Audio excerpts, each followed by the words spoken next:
अथ श्रीमद्भगवद्गीता। ॐ श्री परमात्मने नमः। अथ अष्टादशोऽध्यायः। मोक्षसंन्यासयोगः। अर्जुन उवाच सन्न्यासस्य महाबाहो तत्त्वमिच्छामि वेदितुम् त्यागस्य च हृषीकेश पृथक् केशिनिषूदन। श्रीभगवानुवाच काम्यानां कर्मणान्यासं सन्न्यासं कवयो विदुः सर्वकर्मफलत्यागं प्राहुस्त्यागौ विचक्षणाः।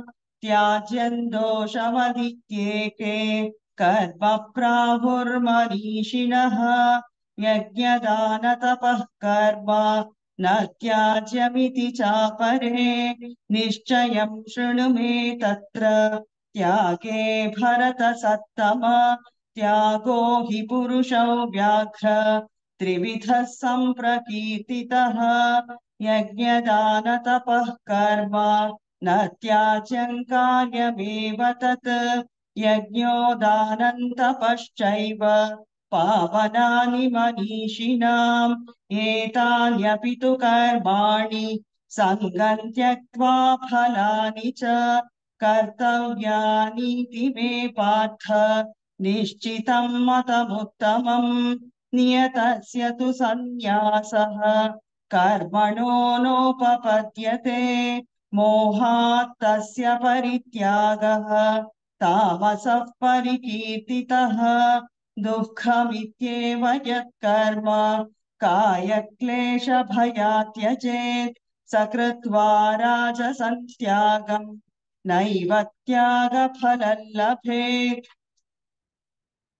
कार्यमित्येव यत्कर्म नियतं क्रियतेऽर्जुन सङ्गं त्यक्त्वा फलं चैव सत्यागः सात्विको मतः। न द्वेष्ट्य कुशलं कर्म कुशलेनानुषज्यते त्यागी सत्त्वसमाविष्टः मेधावी छिन्न संशयः। न हि देहभृता शक्यं त्यक्तुं कर्माण्यशेषतः। यस्तु कर्मफलत्यागी स त्यागीत्यभिधीयते। अनिष्टमिष्टं मिश्रं च त्रिविधं कर्मणः फलम् भवत्यत्यागिनां प्रेत्य न तु सन्न्यासिनां क्वचित्। पञ्चैतानि महाबाहो कारणानि निबोध मे। साङ्ख्ये कृतान्ते प्रोक्तानि सिद्धये सर्वकर्मणाम्। अधिष्ठानं तथा कर्ता करणं च पृथग्विधम् विविधाश्च पृथक् चेष्टाः दैवं चैवात्र पञ्चमम्। शरीरवाङ्मनोभिर्यत् कर्म प्रारभते नरः न्यायौ वा विपरीतौ वा पञ्चैते तस्य हेतवः। तत्रैवं सति कर्तारम् आत्मानं केवलं तु यः पश्यत्यकृतबुद्धित्वात् न स पश्यति दुर्मतिः। यस्य नाहङ्कृतो भावः बुद्धिरस्य न लिप्यते हत्वापि स इमान् लोकान् न हन्ति न निबध्यते। ज्ञानं ज्ञेयं परिज्ञाता त्रिविधा कर्म चोदना करणं कर्म कर्तेति त्रिविधः कर्म संग्रहः। ज्ञानं कर्म च कर्ता च त्रिधैव गुणभेदतः प्रोच्यते गुणसङ्ख्याने यथावत् शृणुतान्यपि।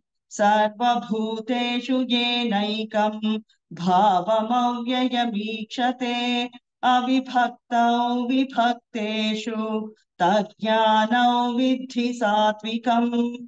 पृथक्त्वेन तु यज्ञानम् नानाभावान् पृथग्विधान् वेत्ति सर्वेषु भूतेषु तज्ज्ञानो विद्धि राजसम् यत् कृत्स्नवदेकस्मिन् कार्ये सक्तमहैतुकम् अतत्त्वार्थवदल्पम् च तत्तामसमुदाहृतम्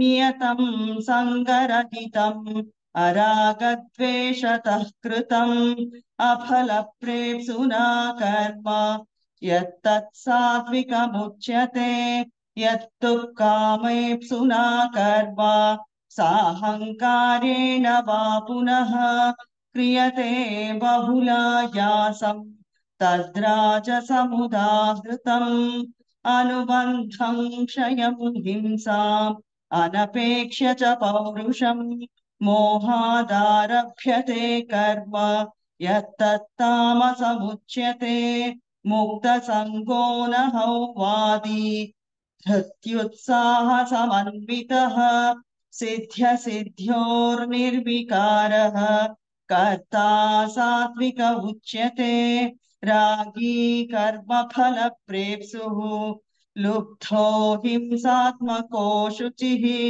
हर्षशोकान्वितः कर्ता राजसः परिकीर्तितः अयुक्तः का प्राकृतस्तब्धः शठो नैष्कृतिकोलसः विषादी दीर्घसूत्री च कर्ता तामस उच्यते बुद्धेर्भेदं धृतेश्चैव गुणतस्त्रिविधं शृणु प्रोच्यमानमशेषेण पृथक्त्वेन धनञ्जय प्रवृत्तिं च निवृत्तिं च कार्याकार्ये भयाभये बन्धं मोक्षं च या वेत्ति बुद्धिः सा पार्थ सात्विकी यया धर्ममधर्मं च कार्यं च कार्यमेव च अयथावत् प्रजानाति बुद्धिः सा पार्थ राजसी अधर्मं धर्ममिति या मन्यते तमसावृता सर्वार्थान् विपरीतांश्च बुद्धिः सा पार्थ तामसी धृत्या यया धारयते मनः प्राणेन्द्रियक्रियाः योगेनाव्यभिचारिण्य धृतिः सा पार्थ सात्विकी यया तु धर्मकामार्थान् धृत्या धारयतेऽर्जुन प्रसङ्गेन फलाकाङ्क्षी धृतिः सा पार्थ राजसी यया स्वप्नं भयं शोकं विषादं मदमेव च न विमुञ्चति दुर्मेधाः धृतिः सा पार्थ तामसी सुखं त्विदानीं त्रिविधं शृणु मे भरतर्षभ अभ्यासाद् रमते यत्र दुःखान्तं च निगच्छति यत्तदग्रे विषमिव परिणामे मृतोपमम् तत्सुखं सात्विकं प्रोक्तम् आत्मबुद्धिप्रसादजम् विषयेन्द्रियसंयोगात् यत्तदग्रे मृतोपमम् परिणामे विषमिव तत्सुखं राजसंस्मृतम् यदग्रे चानुबन्धे च सुखं मोहनमात्मनः निद्रालस्य प्रमादोत्थं तत्तामसमुदाहृतम् न तदस्ति पृथिव्याव दिवि देवेषु वा पुनः सत्त्वं प्रकृतिजैर्मुक्तं यदेभिः स्यात् त्रिभिर्गुणैः ब्राह्मणक्षत्रियविशाम् शूद्राणां च परन्तप कर्माणि प्रविभक्तानि स्वभावप्रभवैर्गुणैः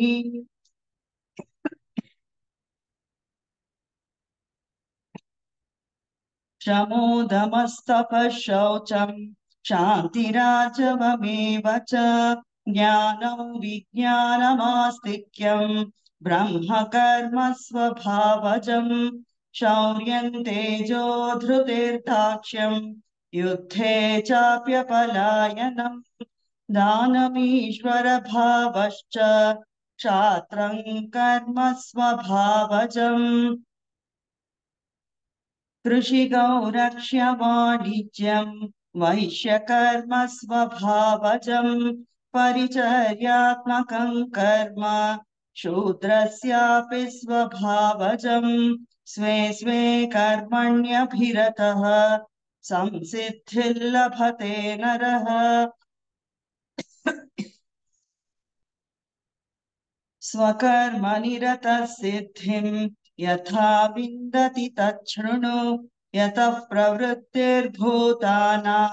येन सर्वमिदं ततं स्वकर्मणा तमभ्यर्च सिद्धिं विन्दति मानवः श्रेयान् स्वधर्मो विगुणः परधर्मात् स्वनुष्ठिता स्वभावनियतं कर्म कुर्वन्नाप्नोति किल्बिषम् सहजं कर्म कौन्तेय सदोषमपि न त्यजेत् सर्वारम्भा हि दोषेण धूमेनाग्निरिवावृताः असक्तबुद्धिः सर्वत्र जितात्मा विगतस्पृहः नैष्कर्म्यसिद्धिं परमां सन्न्यासेनाधिगच्छति सिद्धिं प्राप्तो यथा ब्रह्म तथाप्नोति निबोध मे समासेनैव कौन्तेय निष्ठा ज्ञानस्य या परा बुद्ध्या विशुद्धया युक्तः धृत्यात्मानं नियम्य च शब्दादीन् विषयान् त्यक्त्वा रागद्वेषं व्युदस्य च विविक्तसेवी लक्ष्वाशी यत वाक्कायमानसः ध्यानयोगपरो नित्यं वैराग्यं समुपाश्रितः अहङ्कारं बलं दर्पं कामं क्रोधं परिग्रहं विमुच्य निर्ममः शान्तः ब्रह्मभूयाय कल्पते ब्रह्मभूतः प्रसन्नात्मा न शोचति न काङ्क्षति समः सर्वेषु भूतेषु मद्भक्तिर्लभते पराम् भक्त्या मामभिजानाति यावान्यश्चास्मि तत्त्वतः ततो मां तत्त्वतो ज्ञात्वा विशते तदनन्तरम् सर्वकर्माण्यपि सदा कुर्वाणो मद्व्यपाश्रयः मत्प्रसादादवाप्नोति शाश्वतं पदमव्ययम् चेतसा सर्वकर्माणि मयि सन्न्यस्य मत्परः बुद्धियोगमुपाश्रित्य मच्चित्तः सततं भव मच्चित्तः सर्वदुर्गाणि मत्प्रसादात् तरिष्यसि अथ चेत्त्वमहङ्कारात् न श्रोष्यसि विनङ्क्ष्यसि यदहङ्कारमाश्रित्य न योत्स्य इति मन्यते मिथ्यैष व्यवसायस्ते प्रकृतिस्त्वां नियोक्ष्यति स्वभावजेन कौन्तेय निबद्धस्वेन कर्मणा कर्तुं नेच्छसि यन्मोहात् करिष्यस्य वशोऽपि तत् ईश्वरः सर्वभूतानां हृद्देशेऽर्जुन तिष्ठति भ्रामयन् सर्वभूतानि यन्त्रारूढानि मायया तमेव शरणं गच्छ सर्वभावेन भारत तत्प्रसादात् परां शान्तिं स्थानं प्राप्स्यसि शाश्वतम् इति ते ज्ञानमाख्यातम् गुह्यात् गुह्यतरं मया विमृश्यति तदेशेन यथेच्छसि तथा कुरु सर्वगुह्यतमं भूयः शृणु मे परमौ वचः इष्टोऽसि मे दृढमिति ततो वक्ष्यामि ते हितम् मन्मना भव मद्भक्तः मद्याजी मां नमस्कुरु मामे वैष्यसि सत्यन्ते प्रतिजाने प्रियोऽसि मे सर्वधर्मान् परित्यज्य मामेकं शरणं व्रज अहं त्वा सर्वपापेभ्यः मोक्षयिष्यामि मा शुचः इदं ते न तपस्काय न भक्ताय कदाचन न चाशुश्रूषवे वाच्यं न च मायोऽभ्यसूयति य इमं परमं गुह्यं मद्भक्त्येष्वभिधास्यति भक्तिं मयि परां कृत्वा मामे वैष्यत्य संशयः न च तस्मान् मनुष्येषु कश्चिन्मे प्रियकृत्तमः भविता न च ते तस्मात् तस्मात् अन्यः प्रियतरो भुवि अध्येष्यते च इमं धर्म्यं संवादमावयोः ज्ञानयज्ञेन तेनाहम् इष्टस्यामिति मे मतिः श्रद्धावाननसूयश्च शृणुयादपि यो नरः सोऽपि मुक्तः शुभाल्लोकान् प्राप्नुयात् पुण्यकर्मणाम् कच्चिदेतच्छ्रुतम् पार्थ त्वय्यैकाग्रेण चेतसा कच्चिदज्ञानसम्मोहः प्रनष्टस्ते धनञ्जय अर्जुन उवाच नष्टो मोहस्मृतिर्लब्धा त्वत्प्रसादान्मयाच्युत स्थितोऽस्मि गतसन्देहः करिष्ये वचनं तव सञ्जय उवाच इत्यहौ वासुदेवस्य पार्थस्य च महात्मनः संवादमिममश्रौषम् अद्भुतं रोमहर्षणम् व्यासप्रसादाच्छ्रुतवान् एतद्गुह्यमहं परम् योगैयोगेश्वरात् कृष्णात् साक्षात् कथयतः स्वयं राजन् संस्मृत्य संवादमिममद्भुतम् केशवार्जुनयोः पुण्यम् हृष्यामि च मुहुर्मुहुः तच्च संस्मृत्य रूपमत्यद्भुतं हरेः विस्मयो मे महान् राजन् हृष्यामि च पुनः पुनः यत्र योगेश्वरः पार्थः यत्र योगेश्वरः कृष्णः यत्र पार्थो धनुर्धरः तत्र श्रीर्विजयो भूतिः ध्रुवा नीतिर्मतिर्मम तच्च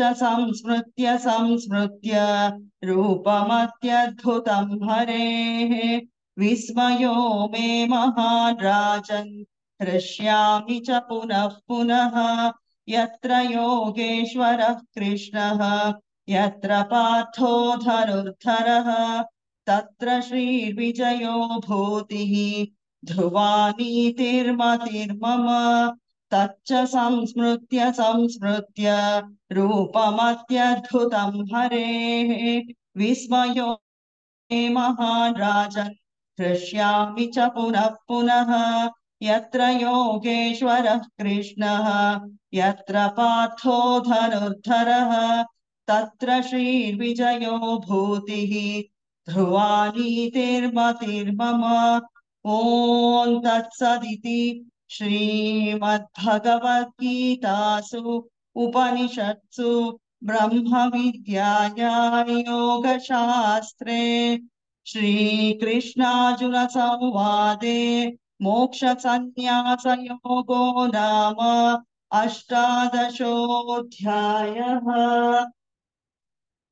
सर्वधर्मान् परित्यज्य मामेकं शरणं व्रज अहं त्वा सर्वपापेभ्यः मोक्षयिष्यामि मा शुचः। धृतराष्ट्र उवाच धर्मक्षेत्रे कुरुक्षेत्रे समवेतायुयुत्सवः मामकाः पाण्डवाश्चैव किमकुर्वत सञ्जय। ॐ श्री परमात्मने नमः। अथ गीतामाहात्म्यम्। यत्र योगेश्वरः कृष्णः यत्र पार्थो धनुर्धरः तत्र श्रीविजयो भूतिः ध्रुवा नीतिर्मतिर्मम। धरोवाच भगवन् परमेशान भक्तिरव्यभिचारिणी प्रारब्धम् भुज्यमानस्य कथम् भवति हे प्रभो। श्रीविष्णुरुवाच प्रारब्धम् भुज्यमानो हि गीताभ्यासरतः सदा समुक्तः स सुखी लोके कर्मणा नोपलिप्यते। महापापादिपापानि गीताध्यानम् करोति चेत् क्वचित् स्पर्शन्न कुर्वन्ति न विनीदनमम्बुवत्।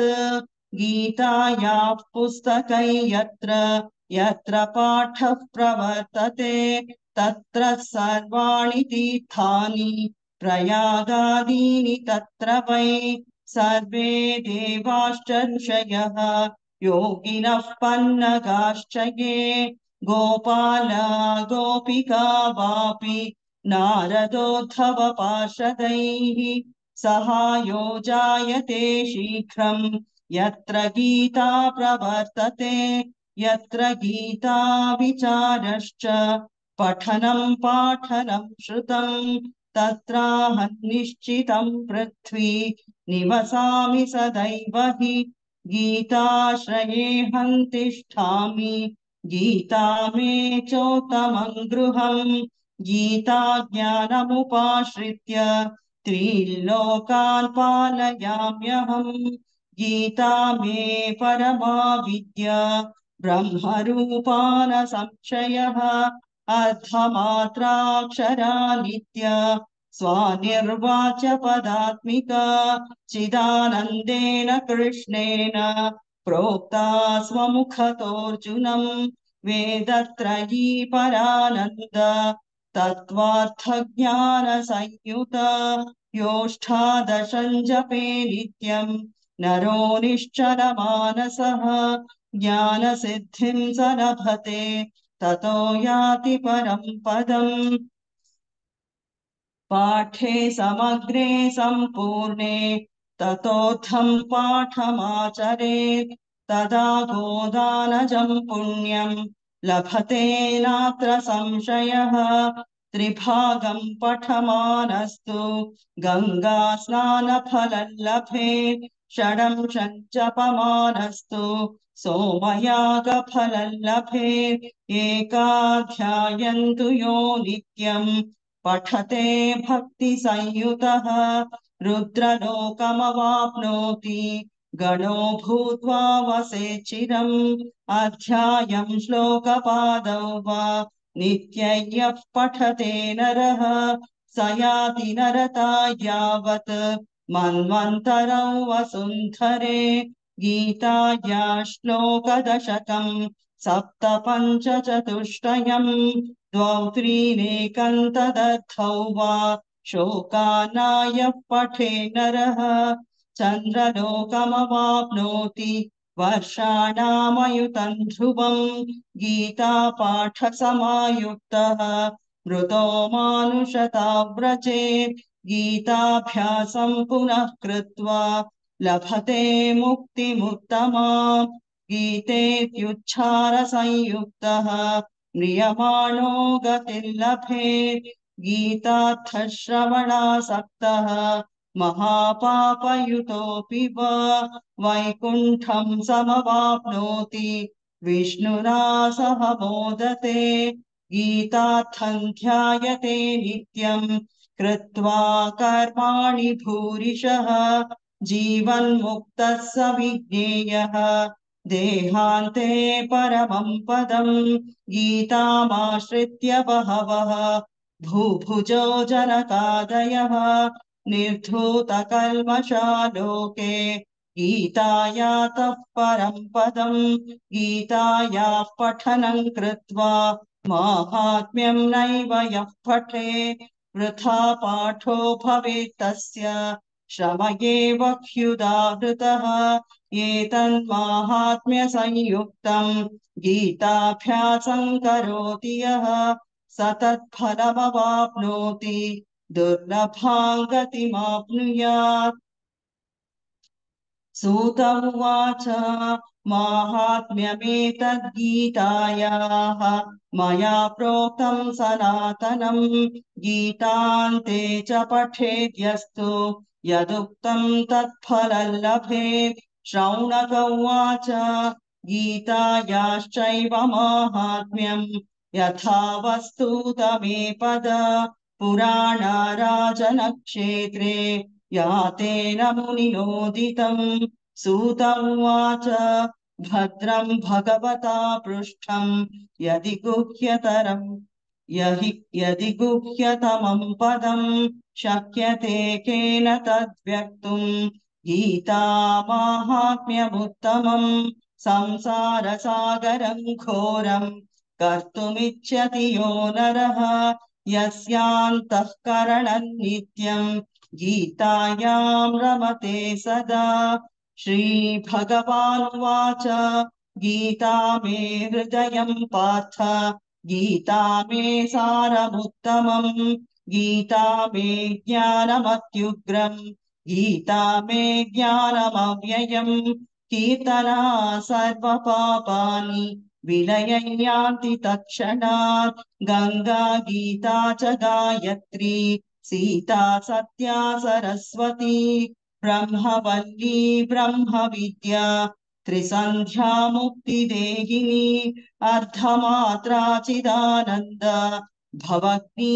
भ्रान्तिनाशिनी वेदत्रयी परानन्द तत्त्वार्थज्ञानमञ्जली इत्येतानि जपे नित्यं नरो निश्चलमानसः गीता गंगा च गायत्री गोविन्देति हृदि स्थिते चतुर्गकार संयुक्ते पुनर्जन्म न विद्यते त्वमेव माता च पिता त्वमेव बन्धुश्च सखा त्वमेव विद्या द्रविणं त्वमेव सर्वं मम देवदेव इति श्रीगीतामाहात्म्यं सम्पूर्णम्।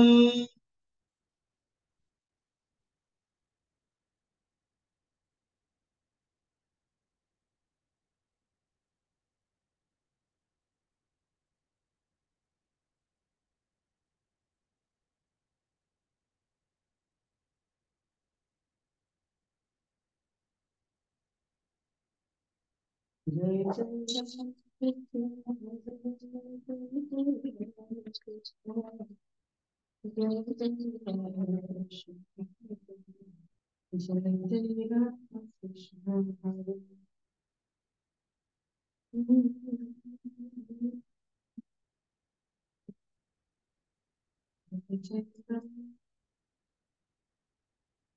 जय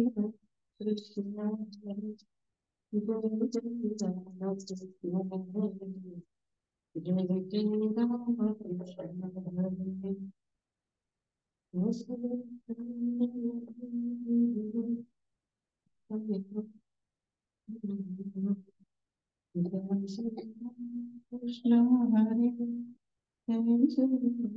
कृष्ण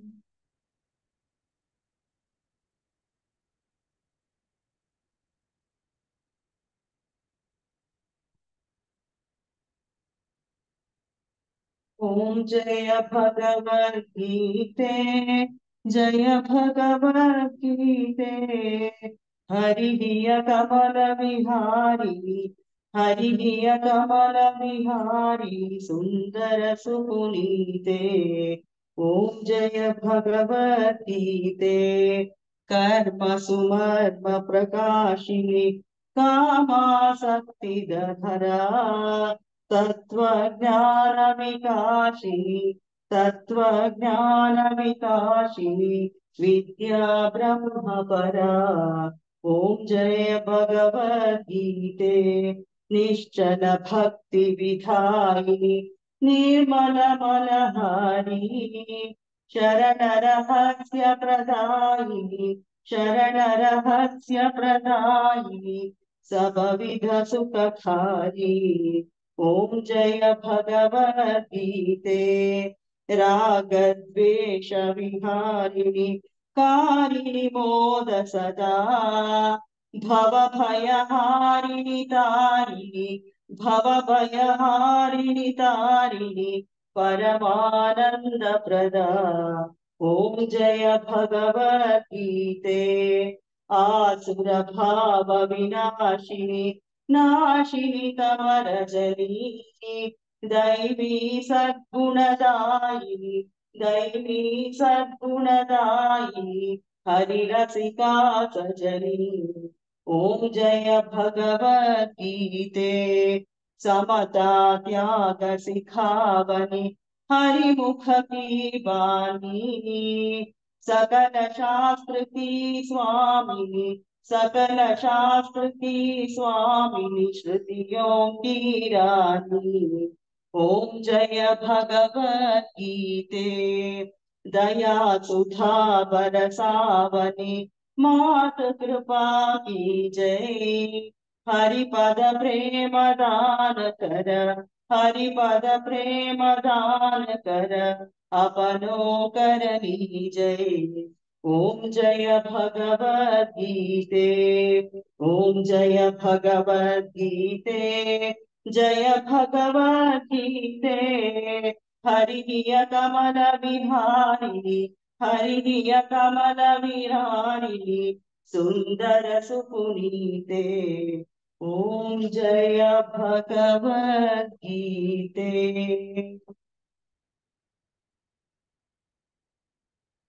इति श्रीमद्भगवद्गीतं सम्पूर्णम्। ॐ श्रीकृष्णार्पणमस्तु। ॐ पूर्णमदं पूर्णमिदं पूर्णात् पूर्णमुदच्यते पूर्णस्य पूर्णमादाय पूर्णमेवावशिष्यते।